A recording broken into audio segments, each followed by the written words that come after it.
Die Sprachen liegen näher beieinander. Man muss ja bei der Alphabetisierung den Schritt machen vom Gesprochenen zum Geschriebenen.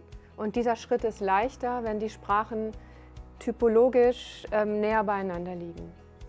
Je remarque aussi quelque chose moi, qui m'a frappé, c'est que lorsque la maîtresse dit en luxembourgeois, fait ses consignes de mathématiques en luxembourgeois, dans une activité ludique de numération, d'addition, de soustraction, à ses élèves, en leur disant qu'ils peuvent répondre en luxembourgeois, en allemand ou en français, tous les élèves ont répondu en luxembourgeois.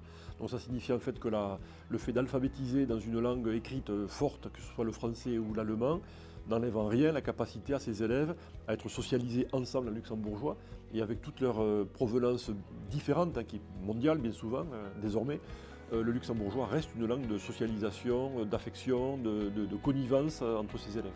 Es geht ja nicht just darum, für alphabetisiert zu gehen, also das technisch, das Allesen, das Schreiben lernen, von dem Graphemkorrespondenzen, all die Sachen, aber es geht ja auch parallel darum, einen Spruch zu lernen. Und nicht Spruch ist auch ein Mittelpunkt, auch beim Lesen und Schreiben lernen ist Spruch auch ein Mittelpunkt, nicht der Vokabulär, all die Sachen, die man kennen, Phonologie.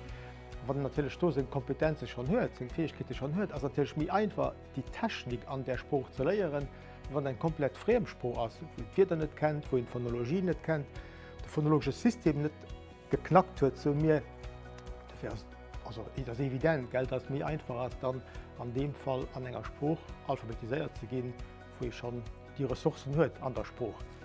Wenn ich von guten Angst habe von den Alphabetisierungsspruch oder mit nach die gut krit, dann geht das nicht.